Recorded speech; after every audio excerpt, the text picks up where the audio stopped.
안녕하세요, 여러분. 오늘도 기쁜 마음으로 하나님의 말씀을 나눌 수 있는 은혜를 주신 예수님께 감사를 드립니다. 지난주에 이어서 세상신 마귀의 활동에 대해서 오늘도 알아보도록 하겠어요. 마태복음 3장 7절 말씀.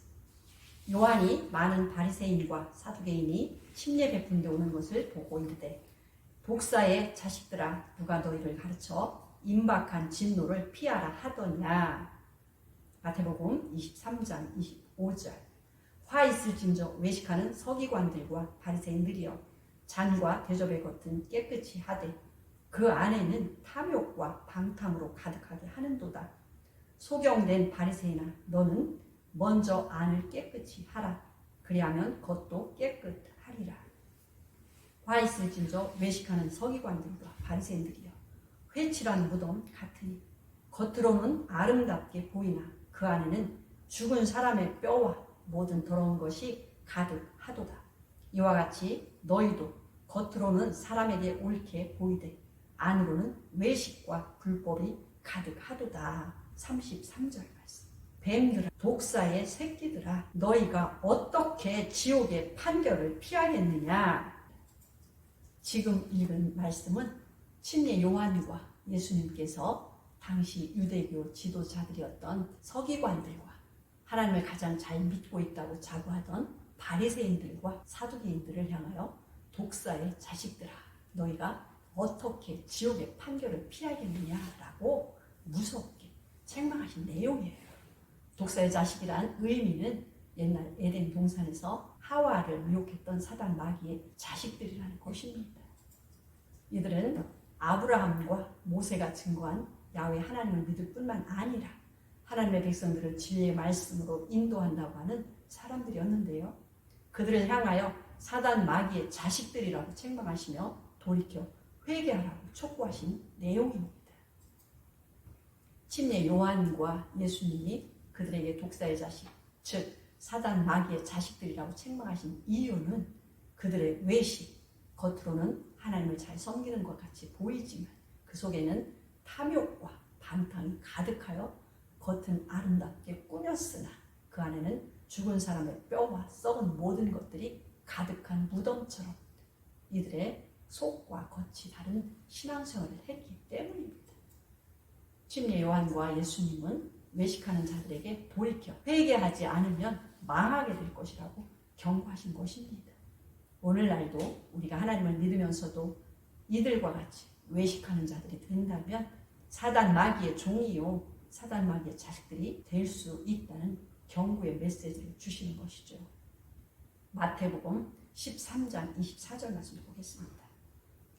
예수께서 그들 앞에 또 비유를 베풀어 가라사대, 천국은 좋은 씨를 제밭에 뿌린 사람과 같으니 사람들이 잘 때에 그 원수가 와서 곡식 가운데 가라지를 덧뿌리고 갔더니 싹이 나고 결실할 때에 가라지도 보이거늘 집 주인들의 종들이 와서 말하되, 주여, 밭에 좋은 씨를 심지 아니하였나이까?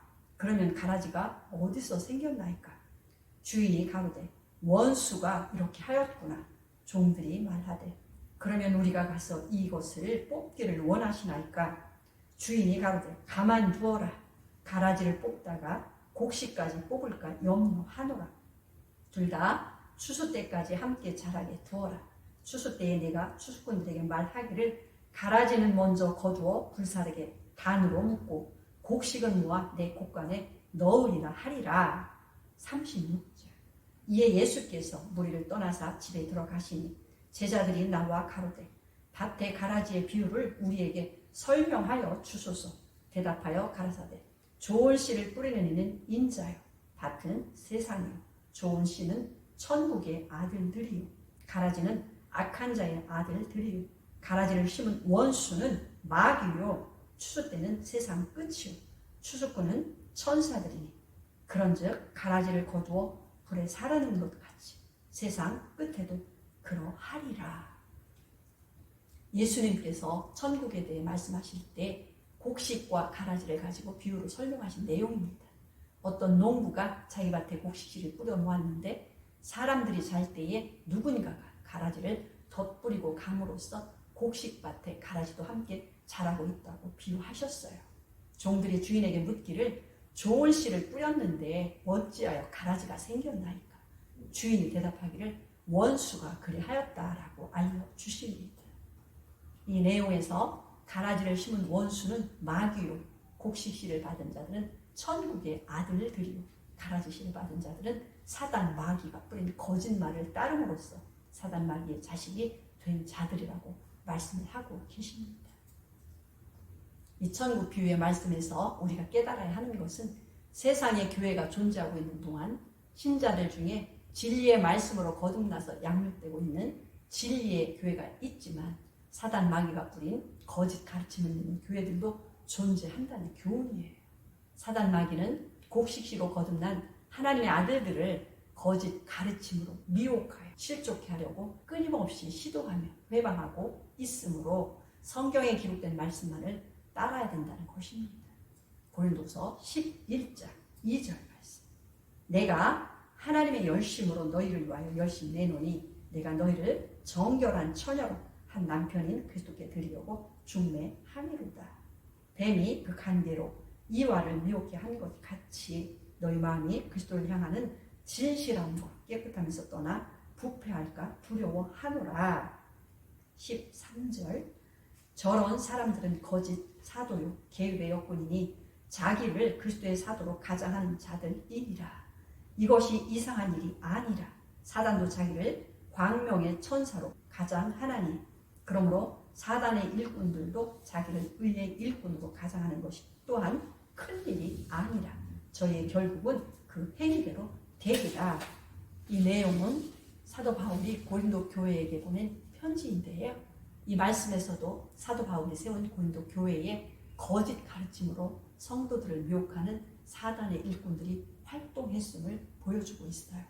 뱀이 하와를 미혹한 것 같이 고린도 교회 안에서 진리의 말씀을 따르던 선한 양심을 가진 자들을 미혹하여 다른 예수, 다른 복음이라는 거짓 가르침으로 마음을 부패하게 하는 일이 일어났다고 말씀을 하고 있습니다. 저런 사람들은 예수님이 보내시지 않은 거짓 사도요 계율의 여꾼이라고 하셨으며 사단도 자기를 광명의 천사로 가장하여 사람들을 미혹한 것 같이 사단의 가르침을 전하는 선지자들도 참 사도인 것처럼 가장하여 영혼을 속인다고 증거를 하고 있습니다. 사도행전 5장 1절 말씀. 아나니아라는 사람이 그 안에 삽비라로 더불어 소유를 팔아 그 값에서 얼마를 감추매 그 아내도 알더라. 얼마를 가져다가 사도들의 발 앞에 두니 베드로가 가로되 아나니아야 어찌하여 사단이 내 마음에 가득하여 내가 성령을 속이고 땅값 얼마를 감추었느냐. 땅이 그대로 있을 때에는 내 땅이 아니며 판 후에도 내 임으로 할 수가 없더냐. 어찌하여 이 일을 내 마음을 두었느냐.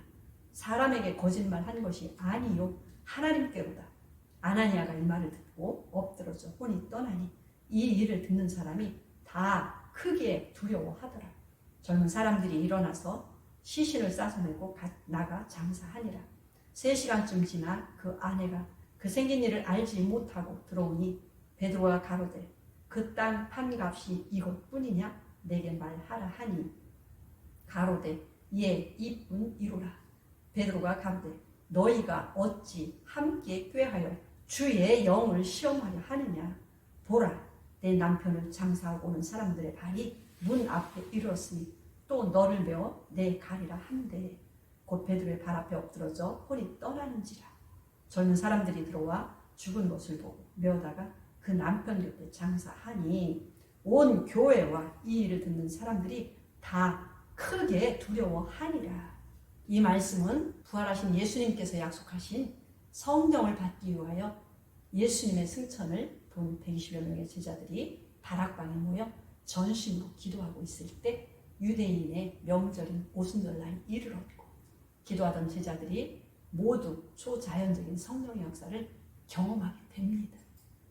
각 나라에서 명절을 지키기 위해 온 수많은 유대인이 이 놀라운 현장에 와서 천국 복음을 듣고 물과 성령으로 거듭나는 일과 온갖 기사와 이적이 일어나는 것을 보게 되고 천하 각지로부터 온 유대인들이 명절이 끝났음에도 자기들이 사는 곳으로 돌아가지 않고 계속 예루살렘에 머물면서 하나님을 찬양하고 예배하며 하나님의 말씀을 전하는 일로 머무르게 되었어요.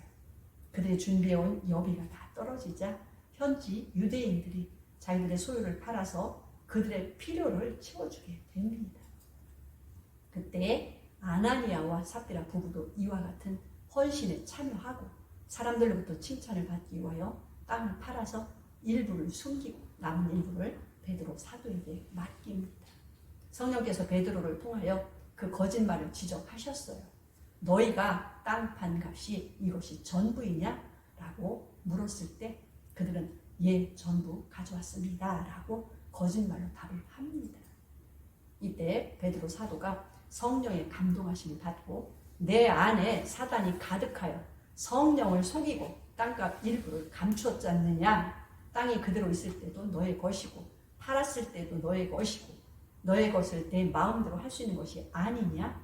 그런데 어찌하여 성령을 속이고 전부를 가져왔다고 거짓말을 하느냐? 라고 책망을 합니다. 이 일로 그날에 그들 부부가 죽임을 당하는 두렵고 안타까운 사건이 교회가 시작되는 초기에 일어난 것입니다.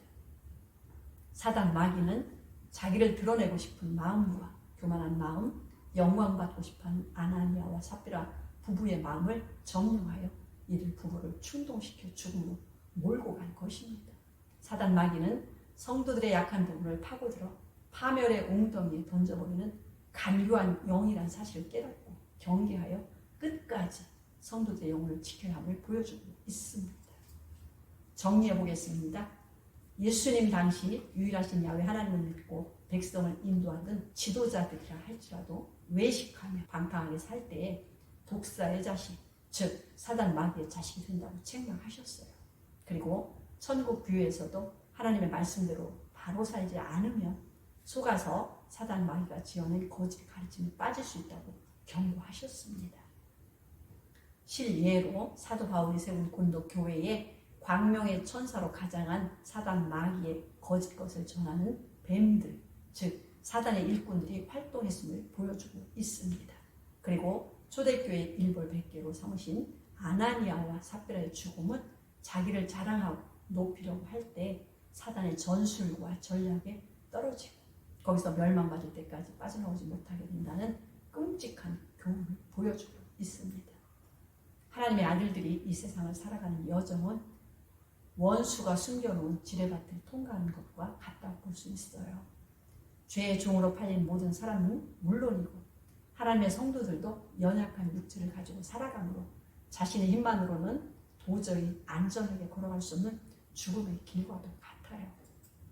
그러나 우리에게 참 소망이 있는 것은 우리의 구원자 되신 예수께서 사단의 머리를 깨버리고 우리 앞서 지뢰밭의 지뢰를 제거하시며 내 뒤를 따라오라, 내가 안전하게 하늘의 시온성까지 인도해 주겠노라고 우리에게 약속을 하셨고 오늘도 우리를 돕고 계십니다.